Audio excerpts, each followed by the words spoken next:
The phone rang at 3:47 a.m. on a Tuesday in October, jolting me from the first decent sleep I'd had in weeks.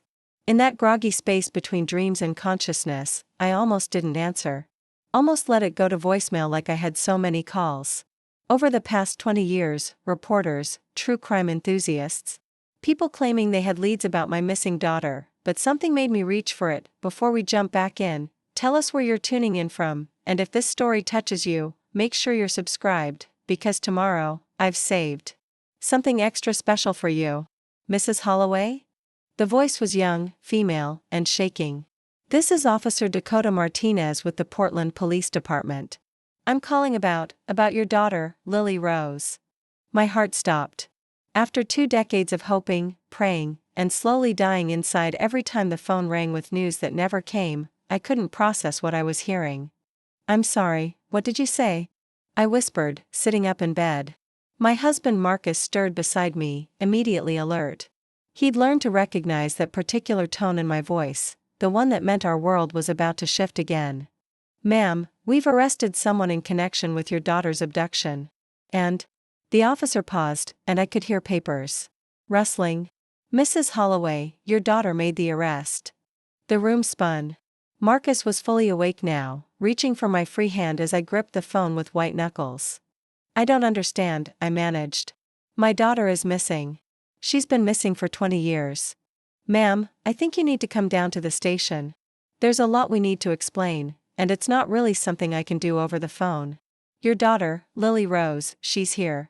She's been working as Detective Lily Chen for the past 3 years. Detective Lily Chen. The name hit me like a physical blow. I'd heard that name in the news, read about her cases in the local paper. A rising star in the Portland PD, known for her tenacity in cold cases and missing persons investigations. I'd even thought once, in a moment of desperate maternal longing, that she reminded me of what my Lily might have grown up to be like, because she was my Lily. Mrs. Holloway? Are you still there? Yes, I breathed. Yes, I'm here. What, who? Did she arrest? Dr. Margaret Vance. She was working as a nurse at St. Mary's Hospital 20 years ago. We have evidence that she abducted your daughter and falsified adoption records to raise her as her own child under the name Lily Chen. Dr. Margaret Vance. The name meant nothing to me, but apparently it should have meant everything.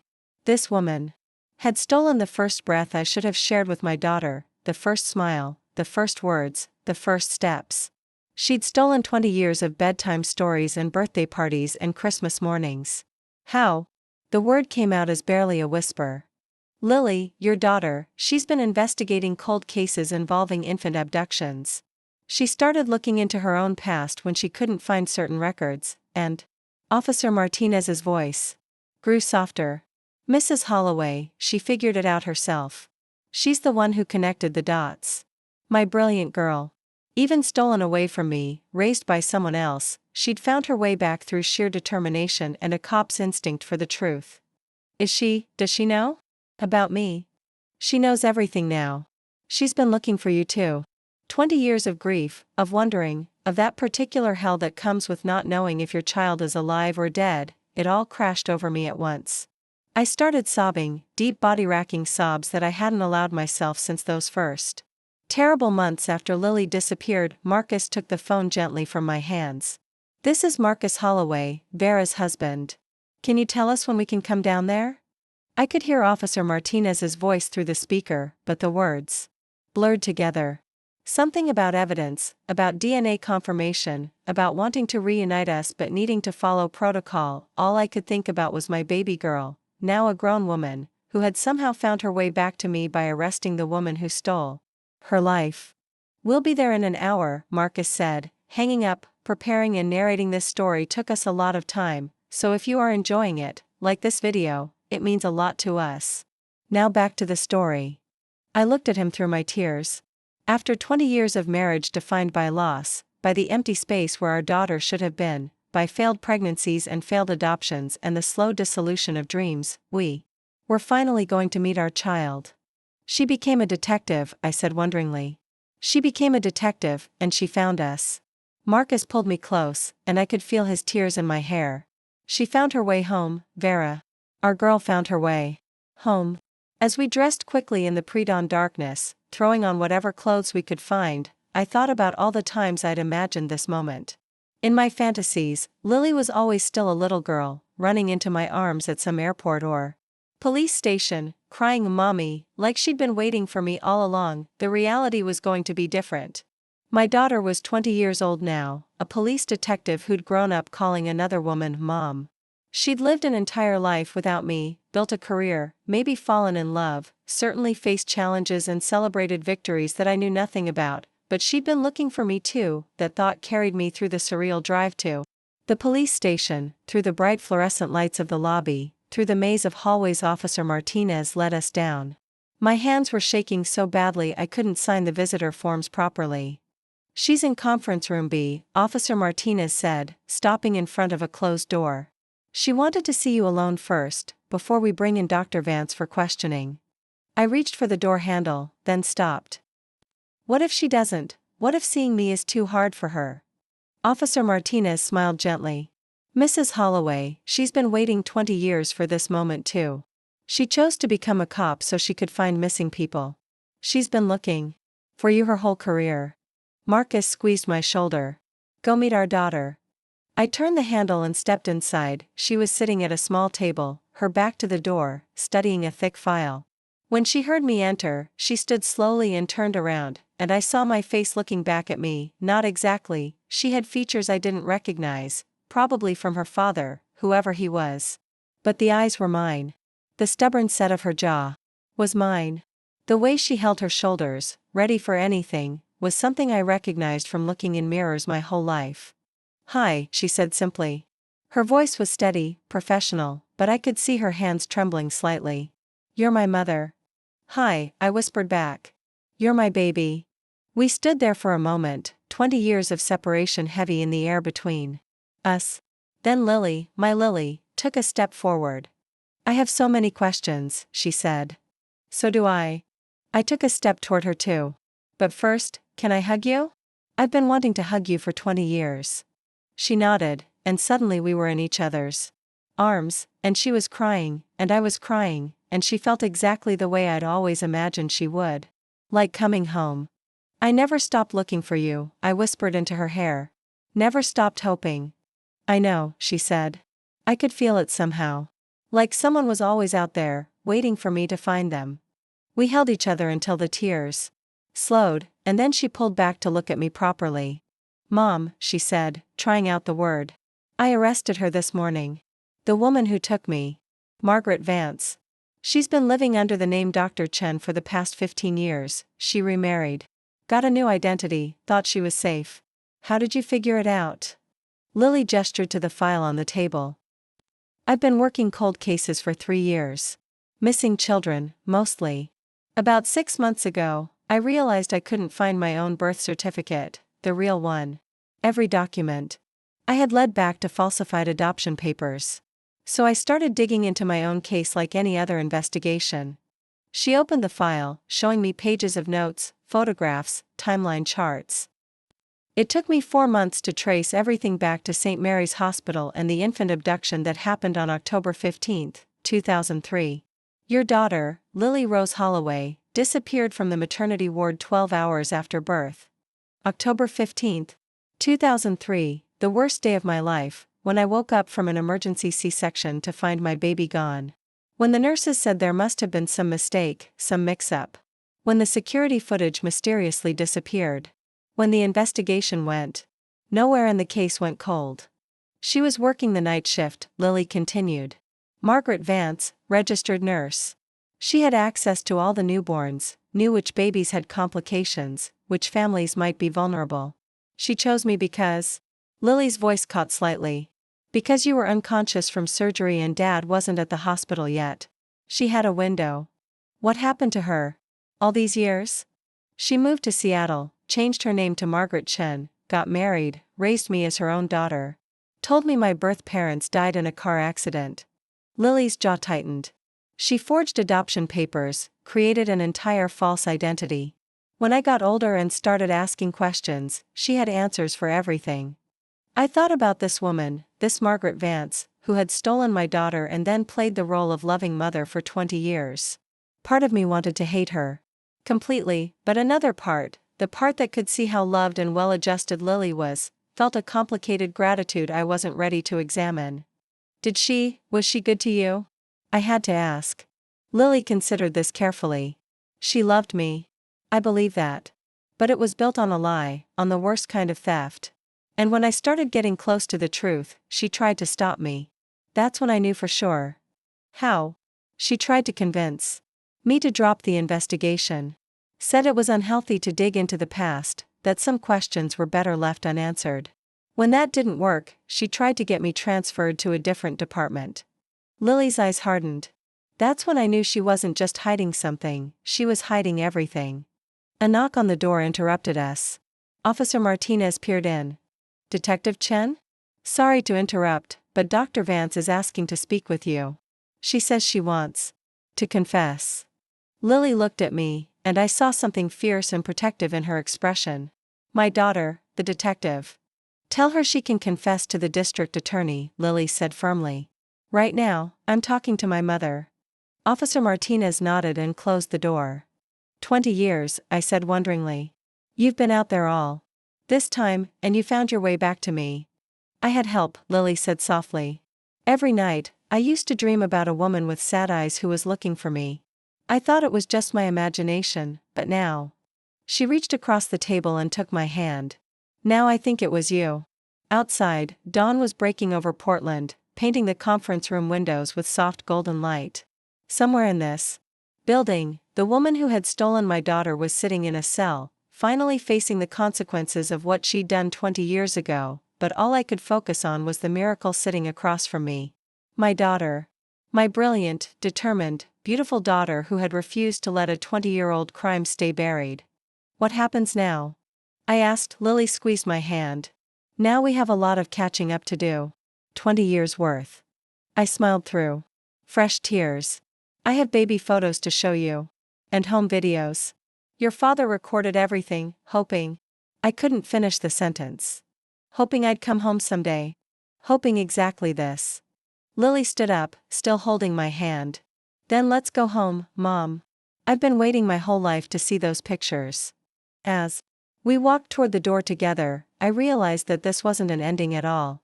It was the beginning of everything I'd dreamed of for 20 years. My daughter had come home. And she'd brought justice with her. The drive to our house in Beaverton felt like moving through a dream. Lily sat in the passenger seat of Marcus's truck, staring out the window at neighborhoods she'd probably driven through hundreds of times as a cop, never knowing she was passing the home where her real parents had waited for her return.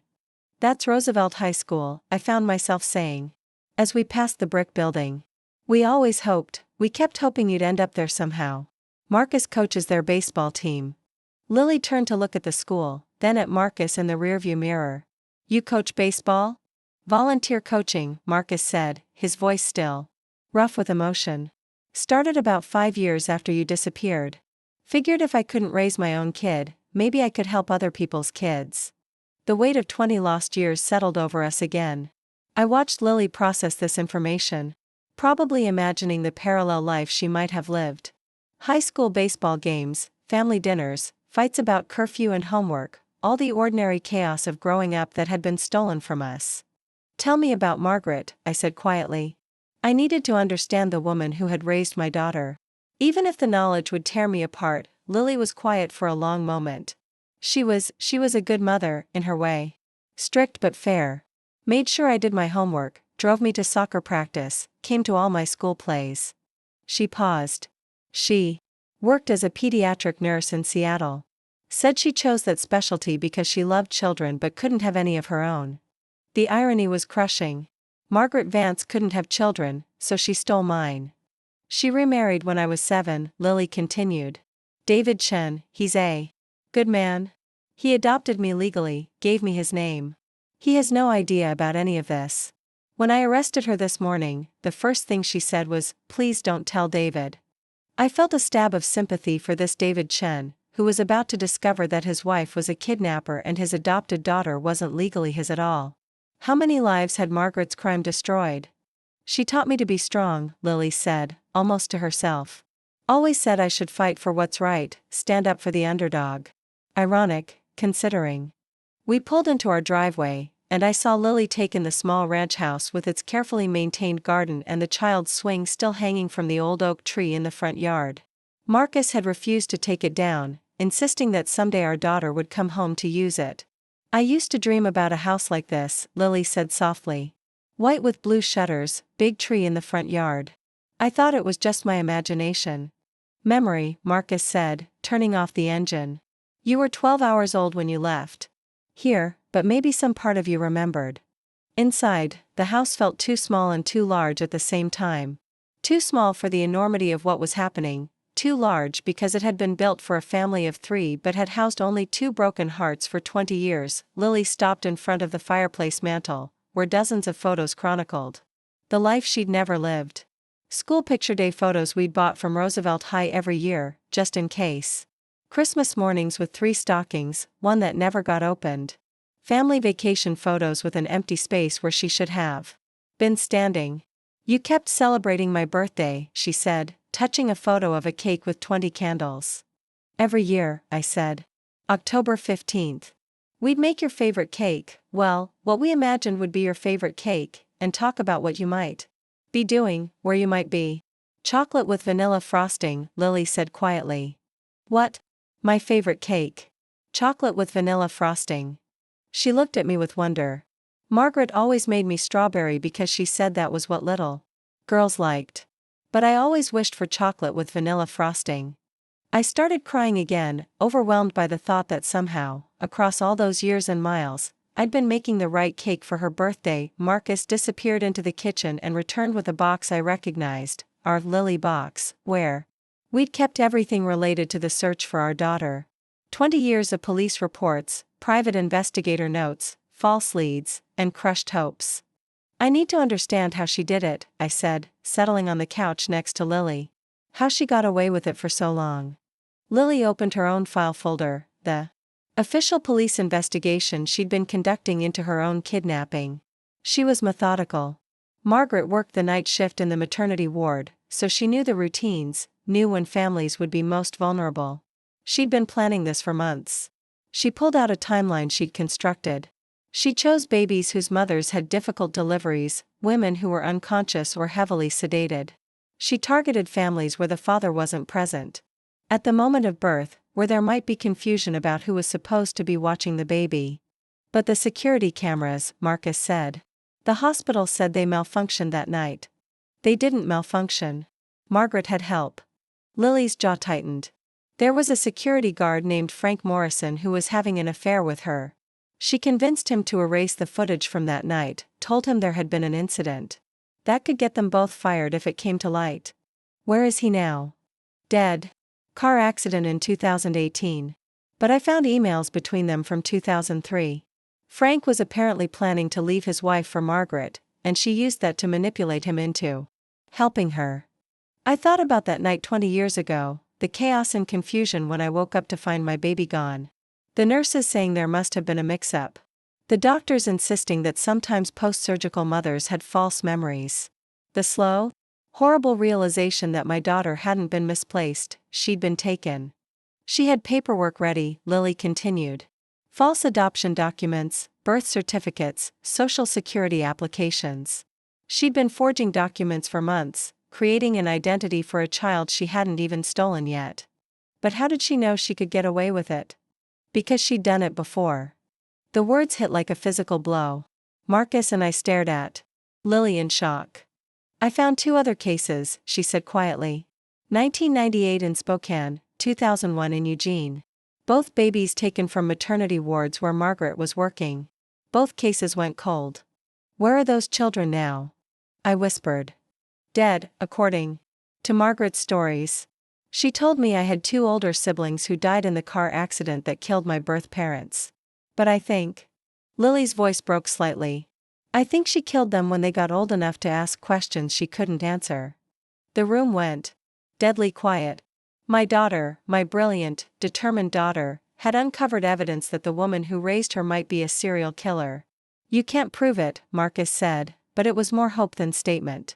Not yet. But I'm going to. Lily's voice carried the steel of a cop who'd seen too much. Those two children deserve justice too. And their families deserve to know what happened. I reached for her hand, needing to anchor myself to something real. Are you safe? If she realizes how much you know.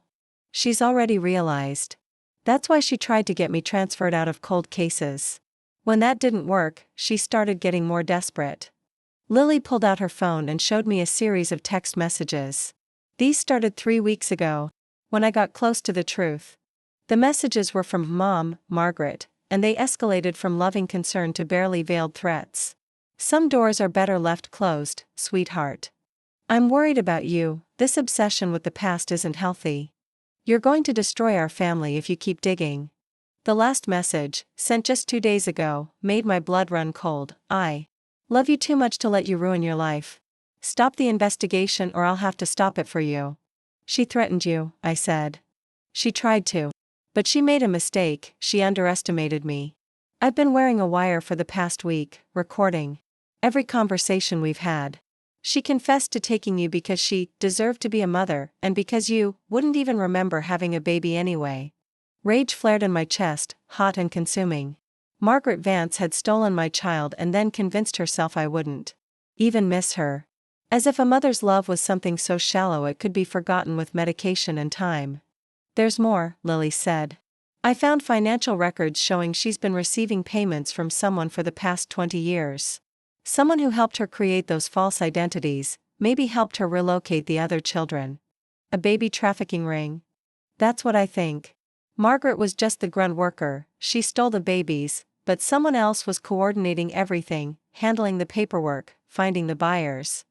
I thought about all the years we'd assumed this was a crime of opportunity, a desperate woman acting alone. The reality was so much worse, an organized network of people stealing children and selling them like merchandise. Do you know who? I have a lead. Dr. Harrison Webb, the chief of pediatrics at St. Mary's in 2003. He signed off on all the suspicious adoption paperwork, and his financial records show regular payments to offshore accounts. Lily's eyes hardened. He's still working there.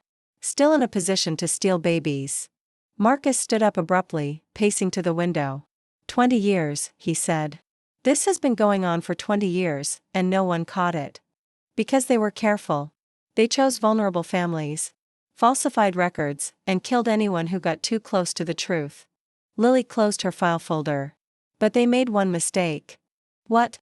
They kept me alive. And they let me become a cop. My phone rang, interrupting the moment.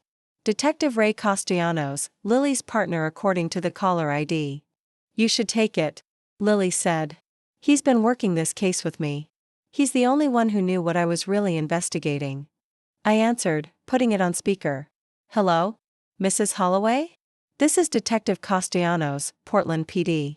I'm calling with an update on Margaret Vance. What kind of update?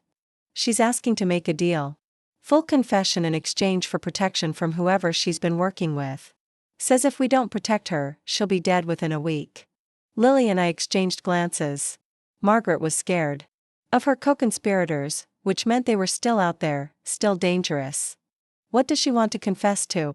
I asked. Everything. The infant trafficking ring, the murders, the false identities. She says she has names, dates, financial records. But she'll only talk to Lily. Absolutely not, I said immediately. If these people are willing to kill to protect their secret, they'll target her. Mom. Lily's voice was gentle but firm. This is what I do. I catch the bad guys. And Margaret is the key to catching all of them. I looked at my daughter, really looked at her, and saw not the baby I'd lost but the woman. She'd become strong, determined, unafraid. She'd survived being raised by a kidnapper, figured out her own identity, and was now prepared to risk everything to get justice for other stolen children. Besides, she said with a slight smile, I've been waiting 20 years to have a real conversation with the woman who stole me. I have some things I'd like to say. Detective Castellanos' voice crackled through the phone. There's one more thing. Margaret says there's another child. Someone taken more recently.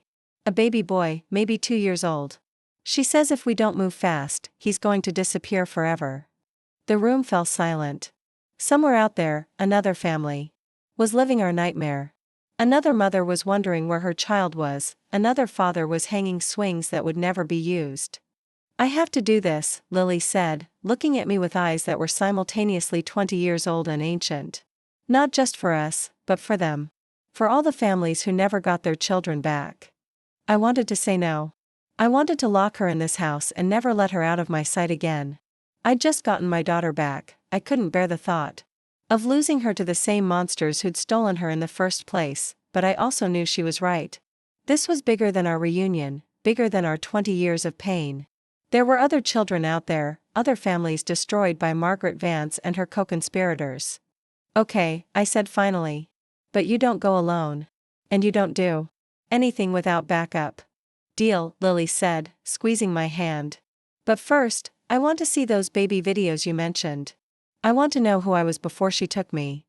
As we set up the old VHS player, I realized that everything was about to change. Again.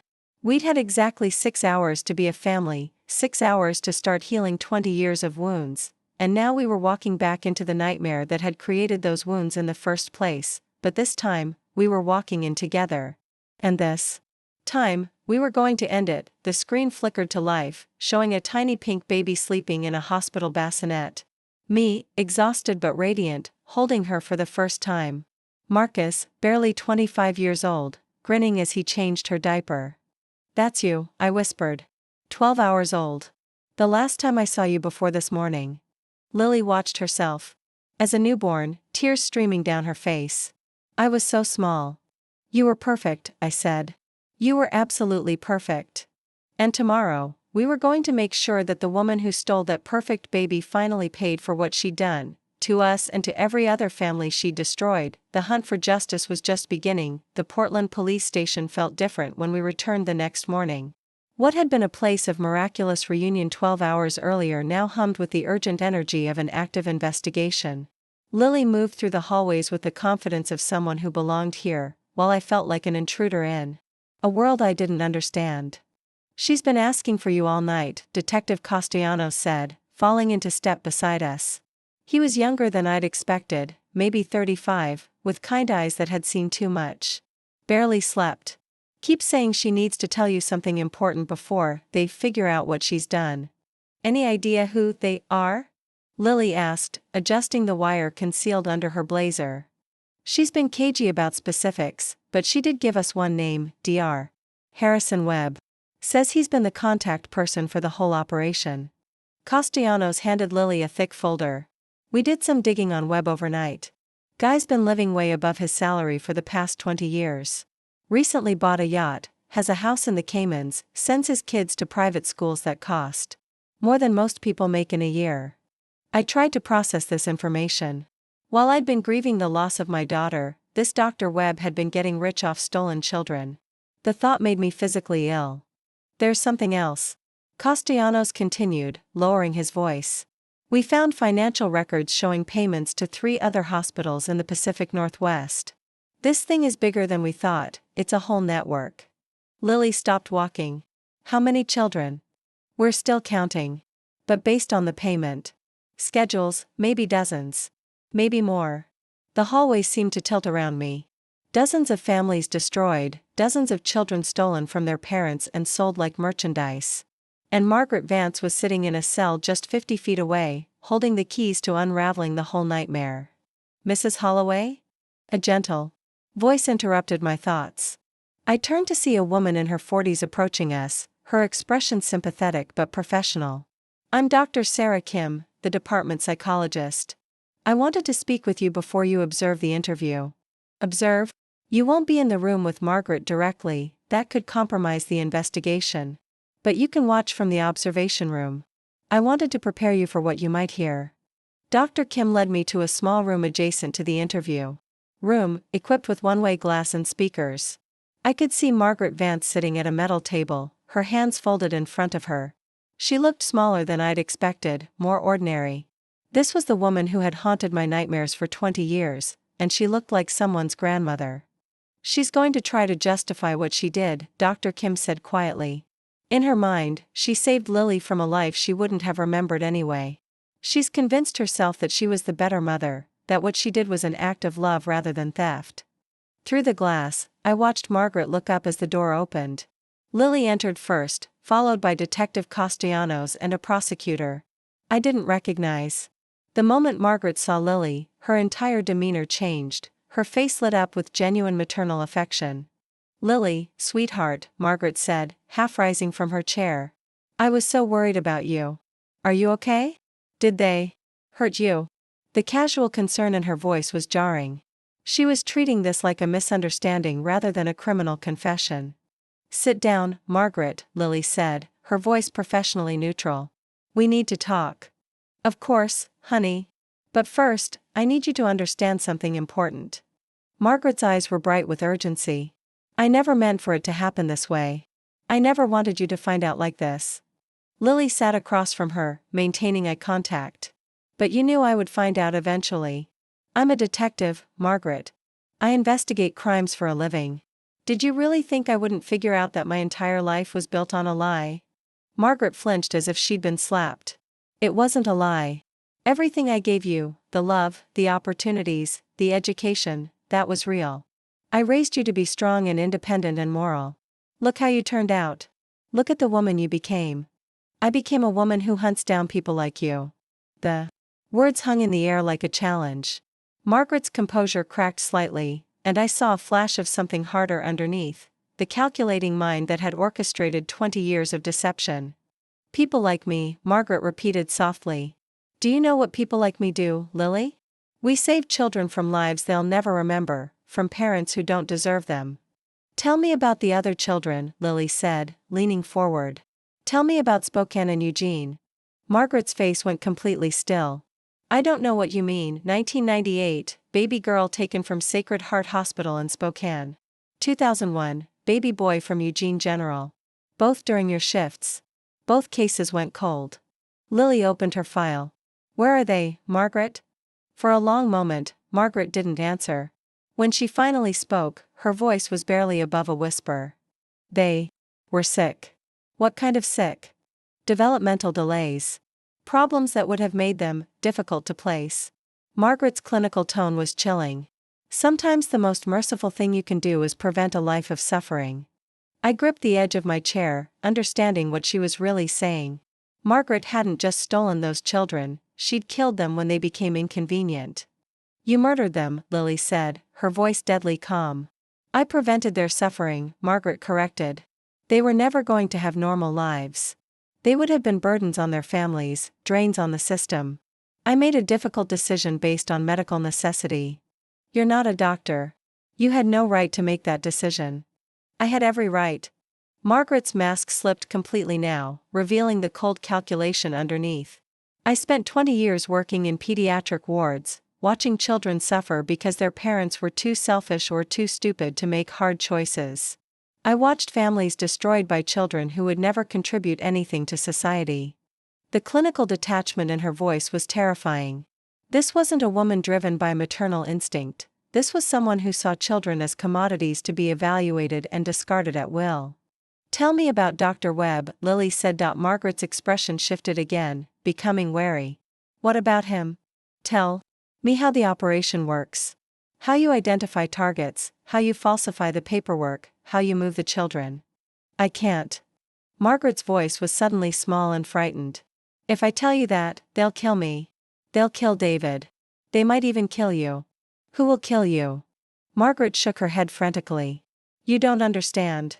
This isn't just about stolen babies. There are people involved, powerful people. Politicians, judges, business executives. People who can make problems disappear." I felt Dr. Kim's hand on my shoulder. "Are you okay? We can stop this if it's too much." I shook my head. I needed to hear this, no matter how horrific it became. These monsters had stolen 20 years of my life. I owed it to every other destroyed family to see this through. "Names," Lily was saying. "I need names. Dr. Webb coordinates everything medical, which hospitals, which children, which staff members to corrupt.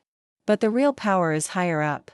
Margaret looked around the room nervously, as if expecting someone to burst through the walls. "Judge Patricia Cranston signs off on all the falsified adoptions. State Senator Richard Hawthorne provides legislative protection. And at the top, she stopped, her face going pale. At the top of what, Margaret? At the top is someone I've never met. Someone they call the broker. He finds the buyers, negotiates the prices, handles the offshore accounts. Dr. Webb says the broker has clients all over the world, wealthy people who can't have children legally, who want babies with specific characteristics. The pieces were clicking together in my mind. This wasn't just domestic child trafficking, this was an international operation selling American babies to foreign buyers. How much? Lily asked quietly. What? How much was I worth? How much did they pay you for stealing me? Margaret's eyes filled with tears. It wasn't about money, sweetheart.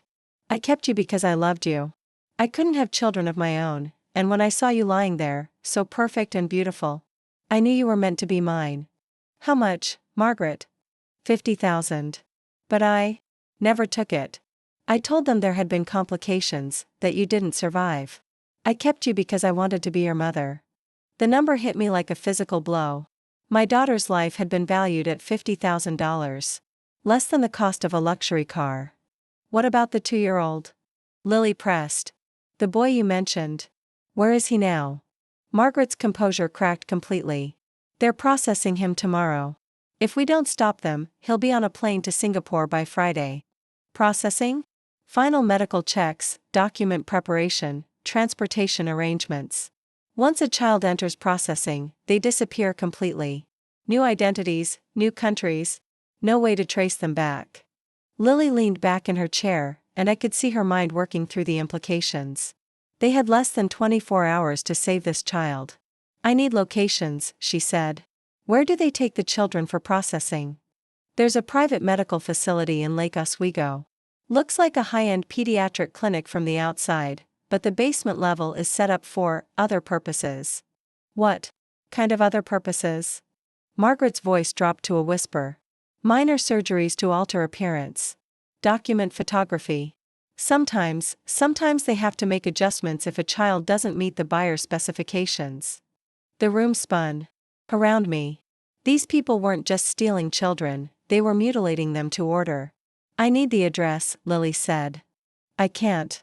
If I give you that, there's no going back. They'll know it came from me. Margaret, there's already no going back. You're under arrest for kidnapping, murder, and child trafficking. Your only chance at any kind of deal is full cooperation. Margaret sat in silence for several minutes, and I could see her weighing her options. Finally, she looked up at Lily with something that might have been love or might have been manipulation. I need guarantees. Protection for David, immunity from federal charges, witness protection after the trial. I can't make those promises. But I can tell you that if you don't help us, that 2-year-old boy is going to disappear forever.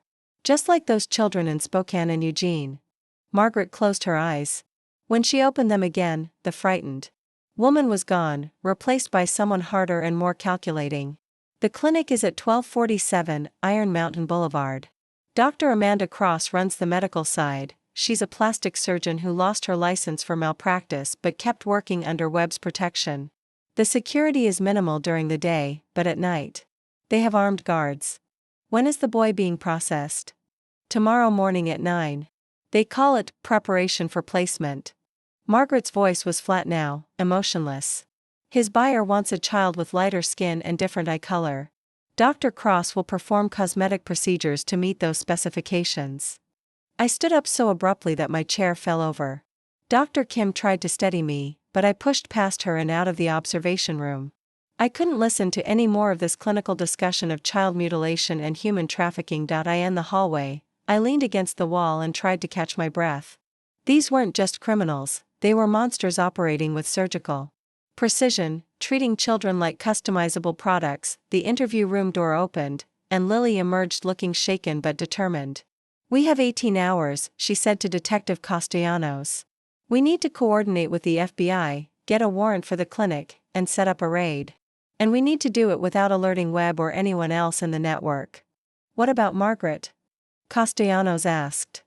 She's given us enough to start. The rest will have to wait until we save that boy. Lily turned to me, and I saw my own determination reflected in her eyes. Mom, I need you to go home. This is about to get dangerous, and I can't focus on the case if I'm worried about your safety. No. The word came out stronger than I'd expected. I'm not leaving. I just got you back, I'm not losing you to these monsters. This is what I do. This is my job. This is my fight too. That little boy is someone else's stolen child. His mother is somewhere right now, going through what I went through 20 years ago. I looked at my daughter, my brilliant, brave daughter who had dedicated her life to finding missing children. I won't abandon him the way the system abandoned us. Lily studied my face for a long moment, then nodded. Okay. But you stay with the backup team, and you follow orders. This isn't about revenge, it's about rescue. As we walked toward the elevator, heading to what would either be a rescue mission or a catastrophic confrontation with an international criminal network, I thought about the little boy waiting in that clinic. Someone's son, someone's heart, someone's entire world. Tomorrow morning, we were going to bring him home. Or we were going to die trying. The elevator doors opened, and we stepped inside together, mother and daughter. Finally united in purpose after 20 years of separation, the real battle was about to begin. The FBI field office in Portland buzzed with controlled chaos as agents coordinated the most complex child trafficking bust in Oregon history. I sat in a corner conference room, watching my daughter brief federal agents twice her age, her voice steady as she outlined the rescue operation that would either save a 2-year-old boy or expose them all to a network of killers. The clinic operates under the cover of Elite Pediatric Solutions, Lily explained, pointing to surveillance photos on the wall. Dr. Amanda Cross performs the procedures between 9 a.m. and 11 a.m., when regular staff assume it's routine pediatric surgery. The child, we're calling him Subject Alpha until we can identify him, is scheduled for what they term aesthetic modification at 9:15 tomorrow morning. Agent Rebecca Santos, the lead FBI investigator, studied the building schematics. How certain are we about Margaret Vance's information? She has every reason to misdirect us. I've verified what I could, Detective Castellanos said, joining the briefing. Dr. Cross lost her medical license in California 3 years ago for performing unauthorized cosmetic procedures on minors without parental consent. She relocated to Oregon and started working cash-only procedures. The clinic's financial records show payments that don't match their reported services. Agent Santos nodded grimly. What about the political connections Margaret mentioned? Judge Cranston, Senator Hawthorne? Still investigating, but we've found preliminary evidence, Lily said. Cranston has signed off on 17 adoptions in the past 5 years where the biological parents claim they never consented to giving up their children. Hawthorne has blocked 3 separate legislative initiatives that would have strengthened hospital security protocols. I watched my daughter command this room of seasoned investigators, and despite the horror of the situation, I felt a surge of maternal pride. She had taken the worst thing that ever happened to our family and turned it into her life's mission to protect other families. The raid is set for 8:30 a.m., Agent Santos announced. We go in before the procedure starts. Team Alpha takes the front entrance, Team Beta secures the back exits, Team Gamma handles the basement level where we believe the child is being held. What about Dr. Webb? I asked, speaking for the first time since the briefing began. Agent Santos consulted her notes. St. Mary's Hospital. We'll execute a simultaneous warrant there to prevent him from destroying evidence or alerting other network members. But our priority is the rescue, everything else is secondary. A young agent burst into the room, holding a tablet. We've got a problem. Our surveillance team at the clinic just reported unusual activity. 3 black SUVs arrived an hour ago, and they're bringing in additional security. The room fell silent. Lily's face went pale. They know. How could they know? Agent Santos demanded. Margaret, Detective Castellanos said grimly. She could have gotten word to them somehow.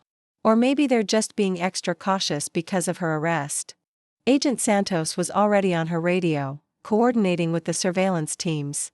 All units, maintain position but prepare for acceleration of timeline. Target may be compromised.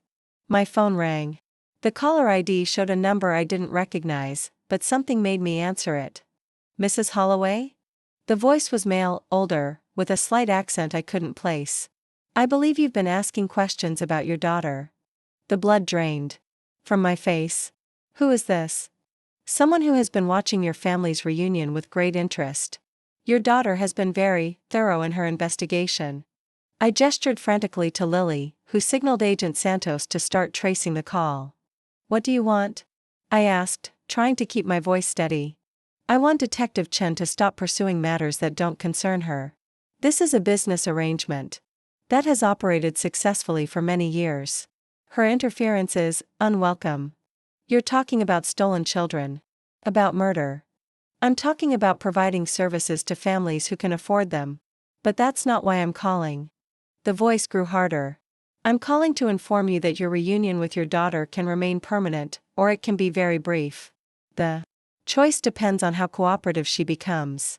Lily was at my side now, listening to the call through a second earpiece Agent Santos had provided. If you hurt her, I began. Mrs. Holloway, I don't make threats. I simply explain consequences. Detective Chen has 18 hours to close her investigation and destroy all evidence related to our organization. If she fails to do so, both of you will discover that some reunions are shorter than others. The line went dead. The room erupted in activity as agents tried to trace the call and analyze the threat. That was him, Lily said quietly. The broker. He's here in Portland. How do you know? The accent. Margaret mentioned he had a slight European accent, and the confidence level. He's not worried about being traced because he's planning to disappear soon anyway. Agent Santos finished coordinating with her technical team. Call came from a burner phone, but we got a general location. Downtown Portland, somewhere near the waterfront. He's mobile, probably using a vehicle-based communications setup. We need to move up the timeline, Lily said. If he's in town personally, it means this operation is bigger than we thought. He wouldn't risk exposure unless there was something major at stake. Or unless he's planning to shut down the entire Northwest operation, Detective Castellanos added grimly. Clean house, eliminate witnesses, start fresh somewhere else. The implications hit everyone at once.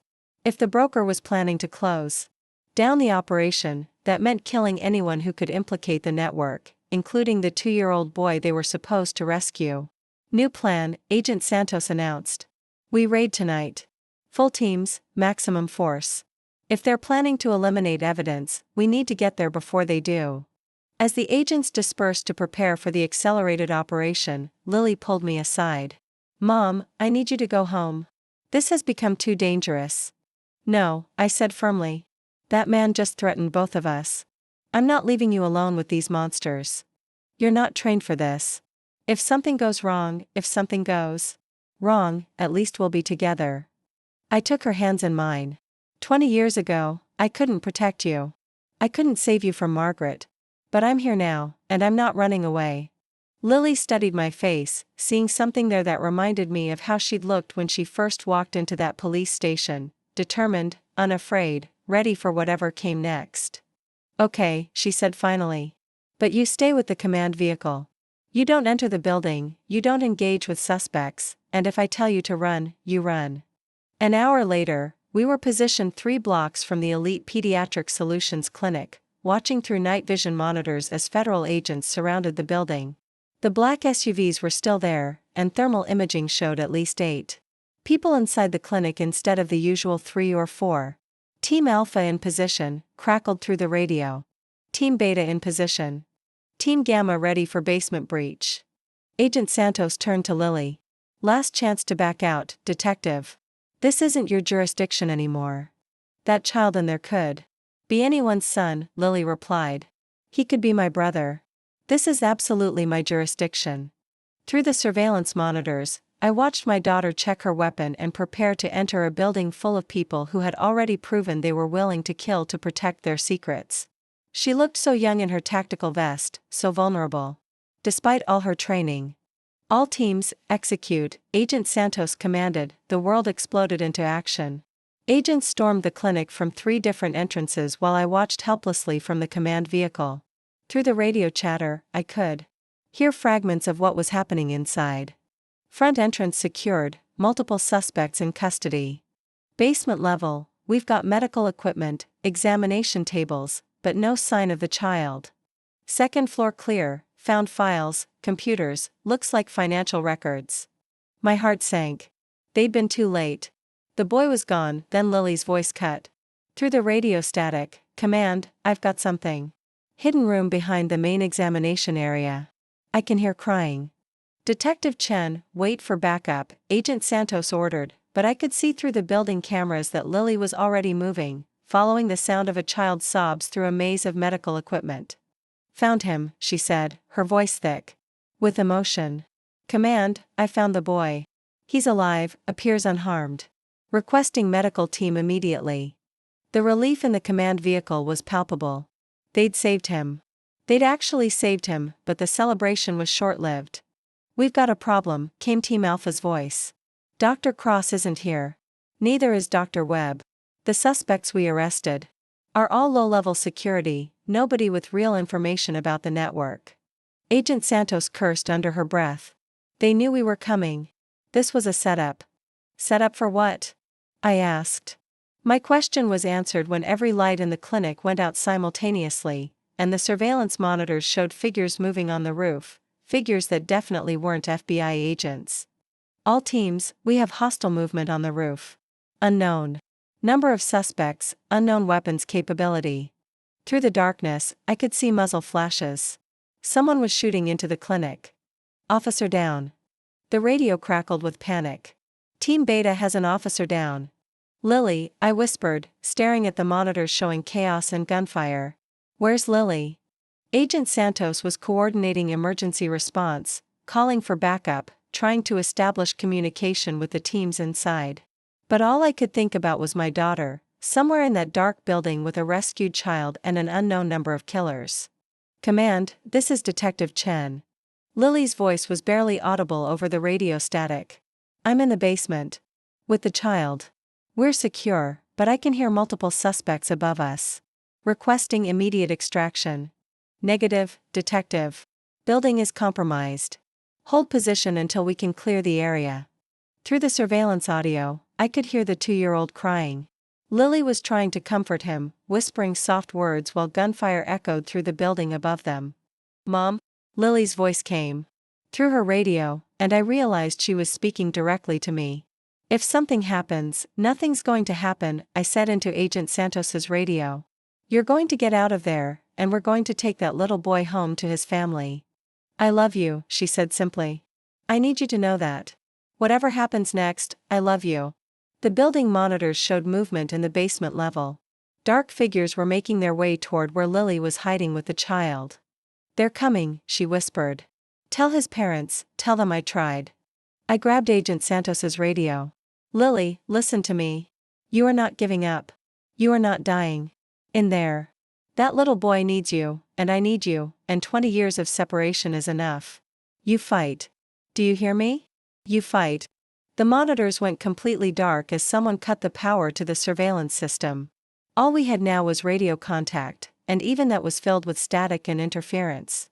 All teams converge on basement level, Agent Santos ordered. We're going in. As federal agents prepared to storm the building a second time, I realized that everything we'd accomplished, finding each other, unraveling the trafficking network, rescuing the boy, could be lost in the next few minutes. The broker had outplayed us. He'd used the clinic as bait to draw in law enforcement, then sprung his trap. Now my daughter was trapped in a basement with a kidnapped child, surrounded by killers who had nothing left to lose. Through the radio static, I heard the faint sound of a lullaby. Lily was singing to the frightened boy, her voice barely audible. But steady and strong, she was my daughter, brave, determined, unbreakable. But even the strongest people can be overwhelmed by impossible odds. The second assault began, and all I could do was watch the monitors and pray that when the smoke cleared, both children would still be alive, because losing her now, after finding her again, would destroy me in ways that even 20 years of grief never could. The silence from the basement lasted exactly 4 minutes and 37 seconds. I know because I counted every heartbeat while staring at Agent Santos's watch. Then Lily's voice crackled through the radio, barely above a whisper. Command, I've got visual on 3 suspects. They're setting up some kind of equipment in the main corridor. I think they're preparing to flood the basement level. My blood turned to ice. Flood it with what? Agent Santos was already coordinating with the hazmat team. Detective Chen, can you identify the equipment?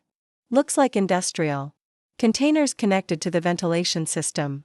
There's a chemical smell starting to come through the vents. Lily's voice was getting weaker. The boy is having trouble breathing. I grabbed Agent Santos's arm. You have to get them out of there. Now. We're trying, Mrs. Holloway, but, no buts. I shouted, surprising myself with the fury in my voice. That's my daughter down there. That's someone's baby boy. You don't get to write them off as acceptable losses. Through the chaos of radio chatter and emergency coordination, I heard something that made my heart stop. Lily was coughing, deep, harsh coughs that meant whatever chemical they were pumping into the basement was already affecting her lungs. Mom? Her voice was strained now. The boy's name is Connor. Connor Matthews. I found his hospital bracelet in his pocket. He's asking for his mommy. Connor Matthews. Not subject alpha, Connor, a real child with a real name and real parents who were probably going insane with worry right now. Lily, honey, save your breath, I said into the radio. Help is coming. I need to tell you something first. She was fighting to speak clearly through the coughing fits. I remember you. From when I was a baby. I remember your voice singing to me in the hospital. That's how I knew. That's how I always knew someone was looking for me. Tears streamed down my face as I realized what she was saying. My voice had been the first thing she'd heard in this world, and somehow, across 20 years of separation, that connection had never been broken. Stay with me, sweetheart, I whispered. Keep talking to me. Connor's scared. He keeps asking when his daddy's coming. I told him soon. I told him his daddy loves him very much and is looking for him. Her voice broke. Just like you looked. For me. Agent Santos was shouting orders into her radio, coordinating a breach of the basement level, but I could see in her eyes that she wasn't sure they'd make it in time. The chemical attack was methodical, designed to eliminate witnesses without destroying the evidence that could implicate the network. Suddenly, a new voice cut through the radio static, older, authoritative, with that same European accent from the threatening phone call. Detective Chen, I presume you can hear me through your radio? The command vehicle fell silent. The broker was speaking directly to my daughter. I can hear you, Lily responded, her voice steadier than it had any right to be. Excellent. I have a proposition for you. The child's life for your silence. Leave the building now, tell your superiors that you found nothing, and the boy walks free. Continue this investigation, and you both die here tonight. Counteroffer, Lily said, and despite everything, I heard strength in her voice. You let Connor go, surrender yourself to federal custody, and maybe I don't spend the rest of my life hunting down every person who's ever worked with you. The broker's laugh was cold and humorless. You have spirit, detective.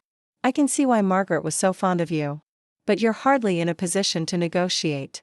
Actually, I think I am. There was something different in Lily's tone now, the confidence of someone who'd just figured out a crucial piece of the puzzle. Because you're not in Singapore or Switzerland or wherever you usually operate from. You're here, in Portland, personally overseeing this operation. That means something went wrong with your network. Something big enough to risk exposing yourself. The radio silence stretched for long seconds. When the broker spoke again, his voice had lost some of its smooth confidence. What makes you think something has gone wrong? Because Margaret told me about the political connections. Judge Cranston, Senator Hawthorne.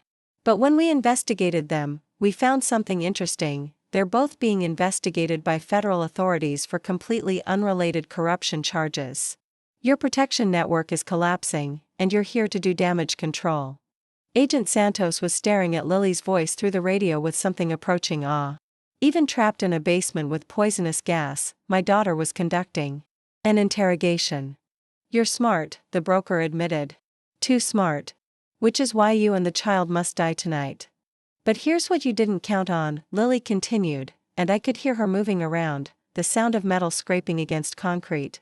Margaret didn't just give us the location of this clinic. She gave us the location of your real base of operations. The warehouse on Pier 47 where you keep the financial records, the client lists, the evidence of every child you've stolen and sold over the past 20 years. My heart pounded as I realized what Lily was doing. She was bluffing, using the few facts she had to make the broker think the FBI knew much more than they actually did. While you've been focused on this clinic, she said, federal agents have been raiding your warehouse. By now, they've found everything. Bank records, client communications, transport schedules. Your entire network is compromised. The silence that followed was different, charged with tension and barely controlled rage. You're lying, the broker said finally, but there was uncertainty in his voice now. Agent Santos, Lily called through the radio. Can you confirm the status of the Pier 47 operation? I looked at Agent Santos, who was staring at the radio in confusion. She had no idea what warehouse Lily was talking about, but she was smart enough to play along. Confirmed, Detective Chen. Warehouse secured, evidence collected. We have everything. The broker's response was immediate and violent. Through the building's emergency lighting, I could see muzzle flashes on the upper floors as his men began shooting indiscriminately. But something else was happening too. The chemical smell that had been affecting Lily and Connor was starting to dissipate. In focusing his attention on the fictional warehouse raid, the broker had ordered his men to stop the gas attack and concentrate on destroying physical evidence in the clinic. Command, this is Detective Chen. The air is clearing down here. I think I can move the boy to a safer location. Negative, Agent Santos said immediately. Stay in position until we can secure the building. With respect, ma'am, I'm not staying in this basement while they regroup upstairs. Connor needs medical attention, and I need to end this. Through the radio, I could hear my daughter moving around, the sound of her equipment being gathered, the soft murmur of her voice comforting the frightened child. Lily, I said urgently. Don't do anything stupid. You're not responsible for saving everyone. Yes, I am, she replied simply. That's what cops do. That's what mothers do. We protect the children who can't protect themselves. The weight of her words hit me like a physical blow. She was talking about Connor, but she was also talking about herself, the child she'd been 20 years ago, the child no one had protected from Margaret Vance and her criminal network. I'm coming with you, I said, standing up in the command vehicle. Mrs. Holloway, absolutely not, Agent Santos protested. That's my daughter in there. That's my grandson she's protecting. The words came out before I could stop them, and I realized how true they felt. Connor Matthews was someone else's child, but in this moment, he was also the symbol of every stolen baby, every destroyed family, every child who'd never made it home. Mom, stay where you are, Lily said through the radio. I need to know you're safe. But I was already moving toward the building, ignoring Agent Santos's shouts, ignoring the tactical officers who tried to stop me. I'd spent 20 years being helpless, being the victim, being the mother who couldn't save her child. Not tonight. I made it to the clinic's front entrance before anyone could physically restrain me. Through the broken glass doors, I could see the devastation inside, overturned medical equipment, scattered papers, the detritus of a criminal operation being hastily abandoned. Lily? I called out. Where are you? Basement stairwell, east side of the building, her voice echoed from somewhere below. Mom, what are you doing here? Coming to get you. I found the stairwell and started down, my hands shaking as I navigated the debris-strewn steps. Behind me, I could hear Agent Santos coordinating the final assault on the building, but all I cared about was reaching my daughter and the little boy she was protecting. The basement was a maze of medical equipment and storage rooms, but I followed the sound of Lily's voice until I found them in a small supply closet. She was sitting on the floor with Connor in her arms, the 2-year-old clinging to her like she was his lifeline. Hey, sweetheart, I said softly, kneeling beside them. How are you holding up? Better now that you're here, she admitted. Connor, this is my mommy. She came to help us get out of here. The little boy looked up at me with huge, frightened eyes. Where's my mommy? She's waiting for you at home, I said gently. We're going to take you to her. But first, we need to get out of this building. Lily struggled to stand, Connor still in her arms. The main stairwell is blocked, but there's a service exit through the mechanical room. If we can make it there. The sound of footsteps echoed through the basement, heavy boots, multiple people, moving with military precision.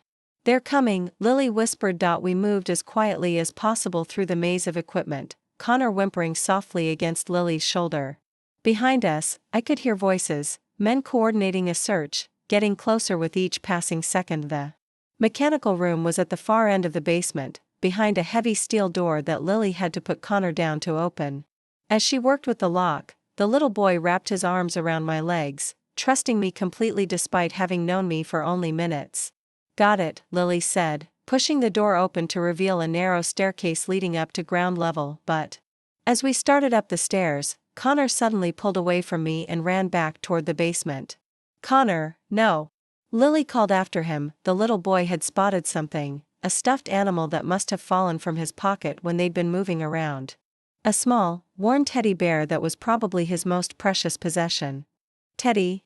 he cried, scooping up the toy. The footsteps were getting closer. Too close. "Leave it," I said urgently. "Connor, we have to go now." But he shook his head, clutching the teddy bear. "Mommy gave me Teddy. I can't leave Teddy." In that moment, I saw myself 20 years ago, clinging to Lily's hospital blanket. Long after she'd disappeared, unable to let go of the one tangible connection to my lost child. I understood exactly why Connor couldn't abandon that bear. "Okay," I said, gathering him into my arms. "Teddy comes with us." We made it halfway up the service stairs before the basement door exploded open and armed men poured into the mechanical room.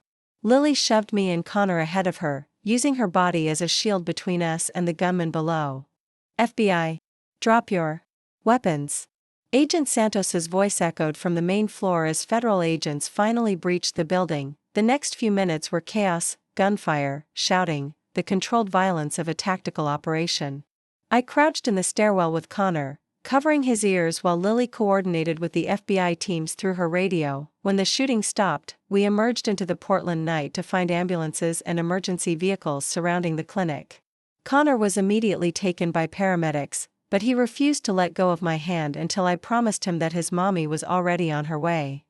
"Mrs. Holloway," Agent Santos approached us as we watched Connor being loaded into an ambulance. "That was incredibly reckless. You could have gotten everyone killed." "But I didn't," I said simply. "And now that little boy is going home to his family." Lily put her arm around me, both of us exhausted and shaking with adrenaline. "Did we get him? The broker?" Agent Santos shook her head grimly. "He wasn't in the building. But we got 3 of his men, and more importantly, we got Dr. Cross. She was trying to destroy files in the upper floors when we breached. She's already asking to make a deal." "What about Dr. Webb?" "In custody at St. Mary's. Turns out your bluff about the warehouse was more accurate than you knew. We found financial records linking him to offshore accounts in the Caymans." As we spoke, a car pulled up to the emergency perimeter. A woman jumped out and ran toward the ambulances, screaming. Connor's name. His mother. I recognized that particular combination of desperation and hope from my own darkest memories. I watched as Connor launched himself into his mother's arms, the reunion I'd dreamed of for 20 years playing out before my eyes. His father was there too, tears streaming down his face as he held his son for the first time since the kidnapping. "That could have been us," Lily said softly, watching the family together. 20 years ago, that should have been us." "It is us," I replied, pulling her closer. "Maybe not the way I imagined it, but this is our reunion too. Right here, right now, saving another family from going through what we went through." As dawn broke over Portland, I realized that this was the true resolution of our story. Not just finding each other, but using our pain to prevent other families from experiencing the same loss. Not just healing our own wounds, but ensuring that fewer children would be stolen in the future. The broker was still out there somewhere, probably already planning his next operation. But his network was shattered, his political protection gone, and his most trusted operatives in federal custody. More importantly, Connor Matthews was going home. And somewhere in Seattle, David Chen was learning that the woman he'd married was a kidnapper, but also that the daughter he'd raised was a hero. The war against child trafficking wasn't over. But this battle, our battle, was finally 1.3 months after the raid on Elite Pediatric Solutions. I stood in the same hospital where I'd lost my daughter 20 years ago, but this time I was there for something beautiful, Connor Matthews' second birthday party. His parents had invited us to celebrate in the pediatric ward where he was recovering from the mild chemical exposure he'd suffered during his captivity. "Lily!" Connor squealed when he saw my daughter walk into the brightly decorated room. He toddled over to her as fast as his little legs could carry him, his teddy bear clutched firmly in one arm. "Hey there, Superman," Lily said, scooping him up. "How's my favorite little guy?" Connor babbled something about cake and presents, but what struck me was the way he looked at Lily, with complete trust and adoration. She had literally saved his life, and somehow this 2-year-old understood that on a level deeper than words. Mrs. Holloway, Connor's mother, Jennifer, approached with tears in her eyes. "I can never thank you enough for what you did. What you both did." "You don't need to thank us," I said, watching Lily help Connor blow out his birthday candles. "We did what any parent would do." Jennifer nodded toward her son. "Connor talks about Detective Lily every day. He calls her his angel police. The psychologist says it's actually helping him process the trauma, having a positive association with law enforcement." I watched my daughter laugh as Connor smeared birthday cake on her uniform. 3 months ago, she'd been a dedicated but emotionally distant detective. Now she was part of Connor's extended family, attending his medical appointments and bringing him new teddy bears whenever nightmares kept him awake. The investigation had moved forward with devastating efficiency. Dr. Amanda Cross had provided a detailed confession in exchange for a reduced sentence, leading to the arrest of 17 network associates across 6 states. Dr. Webb was facing life in prison without parole. Judge Cranston had resigned in disgrace and was awaiting trial on corruption charges, but Margaret Vance remained the most complicated piece of the puzzle. "Have you decided about visiting her?" Jennifer asked, as if reading my thoughts. Margaret had been requesting to see both Lily and me for weeks. Her lawyers claimed she had crucial information about the broker's identity and location, but she would only share it in person. So far, we'd both refused. "I don't know," I admitted.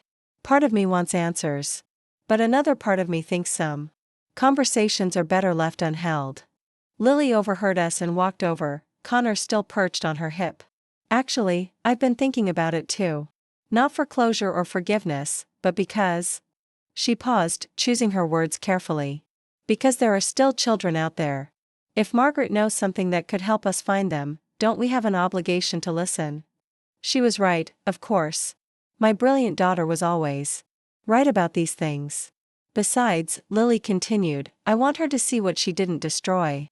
I want her to know that despite everything she did, we found each other. And we're stronger because of it." 2 days later, we sat across from Margaret Vance in the Federal Detention Center's visiting room.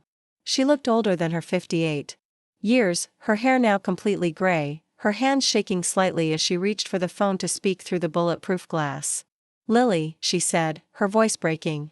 "You look beautiful. Are you eating enough? Are you taking care of yourself?" The maternal concern in her voice was jarring. This woman had murdered children, trafficked babies, destroyed countless families, and she was worried about whether my daughter was eating properly. "I'm fine, Margaret," Lily replied, her voice professionally neutral. "We're here because you said you had information about the broker." Margaret's expression shifted, becoming more guarded. "I do. But first, I need you both to understand something. I never meant for any of this to hurt you. When I took you, Lily, I genuinely believed I was saving you." "Saving me from what?" Lily asked. "From a life of being unwanted. Your mother..." Margaret glanced at me apologetically. "You were unconscious for 3 days after the C-section. There were complications. The doctors weren't sure if you'd wake up, and even if you did, whether you'd be able to care for a baby. I thought Lily would be better off with someone who could give her everything she deserved." I felt rage building in my chest. "You had no right to make that decision." "I know that now," Margaret said quietly. "But at the time, I was desperate. I'd been trying to have children for 15 years. Multiple miscarriages, failed adoptions, fertility treatments that nearly bankrupted us. When I saw Lily lying there in the nursery, so perfect and beautiful, and her mother might not even survive, it felt like fate." "What about the other children?" Lily pressed. "The ones in Spokane and Eugene?" Margaret's face crumpled. "They were sick. Developmental disabilities. That would have made placement impossible. The broker's clients only wanted perfect children, and these babies were..." She couldn't finish the sentence. "So you killed them," I said flatly. "I ended their suffering," Margaret corrected, but there was no conviction in her voice anymore. "At least, that's what I told myself. Now I know I was just protecting the operation." If those children had grown up and started asking questions about their origins, Lily leaned forward. Tell us about the broker. Margaret was quiet for a long moment, staring at her hands. When she looked up again, her eyes held a fear I hadn't seen before. His real name is Viktor Petrov. He's not European, he's Russian, former KGB. He came to the United States in the 1990s and started the network as a way to fund other criminal enterprises. Child trafficking was just the beginning. Where is he now? That's the problem. After the clinic raid, he disappeared completely. But I know how he operates. He never abandons a territory without settling scores first. He'll be coming for you, Lily. And for you too, Mrs. Holloway. He can't afford to let the people who destroyed his network live. A chill ran down my spine. He's still out there? He's still out there, and he's angry, and he has resources you can't imagine. The child trafficking was just one branch of his empire. He has connections to arms dealers, drug cartels, human trafficking operations across 3 continents. Lily's jaw tightened. Let him come. I'm not afraid of him. You should be, Margaret said urgently. You cost him millions of dollars and 20 years of careful network building. He won't just kill you, he'll make it slow and public, as a warning to anyone else who might interfere with his operations. Then give us something we can use to stop him, I said. You want to protect Lily? Help us end this. Margaret reached into her prison uniform and pulled out a small piece of paper, glancing around nervously. He has a safe house. A place he uses when operations go bad and he needs to lay low. I was only there once, but I remember the address. She slid the paper across the table. Lily picked it up and read the address, her eyes widening slightly. This is in Portland. Less than 10 miles from the clinic. He's been watching the investigation from the beginning, Margaret confirmed. He likes to stay close to his problems, so he can manage them personally. Lily was already reaching for her phone to call Agent Santos, but Margaret grabbed her wrist through the opening in the glass partition. There's something else. Something I never told anyone. Margaret's voice dropped to a whisper. There are files in that safe house. Records of every child he's ever trafficked, including the ones who didn't survive. If you can get those files, we can identify all the victims, Lily finished. Give closure to families who've been wondering for years. And you can bring down his entire international network, Margaret added. But Lily, promise me you won't go in alone. He's too dangerous. Looking at Margaret's face through the bulletproof glass, I saw something I hadn't expected, genuine maternal love. Despite everything she'd done, all the lies and crimes and murders, she truly cared about my daughter's safety. I can't forgive you, I said quietly. I can't forgive you for stealing 20 years of my daughter's life, for murdering those other children, for destroying so many families. But I can see that you love her. Margaret's eyes filled with tears. I do love her.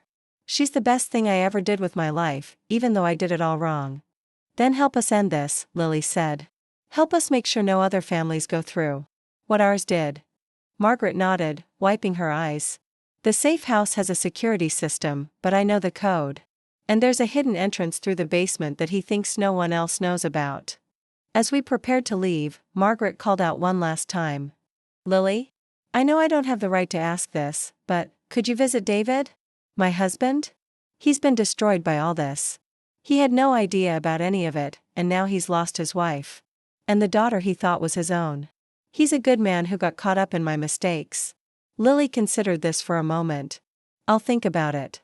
We left the detention center with the address and security codes, but also with the weight of Margaret's warnings. Viktor Petrov was still out there, and according to her, he was planning revenge. That evening, as federal agents prepared to raid the safe house, I sat with Lily in our kitchen, looking through the photo albums we'd started building together, 20 years' worth of missed memories compressed into 3 months of catching up. Are you scared? I asked her. Terrified, she admitted. But not of Petrov. I'm scared of losing this. Of losing you again, just when we found each other. I reached across the table and took her hand. You're not going to lose me. We're family. Now, real family, chosen family. Nothing can take that away. What if something happens to me during the raid? Then I'll carry on your work. I'll make sure Connor and all the other children stay safe. But nothing's going to happen to you, because you're too stubborn to die and I'm too stubborn to let you. Lily laughed, and I heard echoes of the baby girl I'd sung to 20 years ago. I get the stubborn from you, don't I? Among other things. The raid on Petrov's safe house happened at dawn, and this time I waited at home instead of trying to insert myself into the operation. Lily had promised to call as soon as it was over, and Marcus sat with me, holding my hand as we watched the news coverage. The call came at 7:43 a.m. Mom? We got him. We got Petrov, and we got the files. Everything, 20 years of records, client lists, financial information. We can identify every child, contact every family, bring down the entire network. I closed my eyes and let out a breath I felt like I'd been holding for 20 years. Are you okay? Are you hurt? I'm fine. Better than fine. Mom, we did it. We actually did it. You did it, sweetheart. You brought justice to all those families. We did it, she corrected. You and me, together. The way it should have been from the beginning. 6 months later, I stood in a courtroom watching my daughter testify in Viktor Petrov's trial.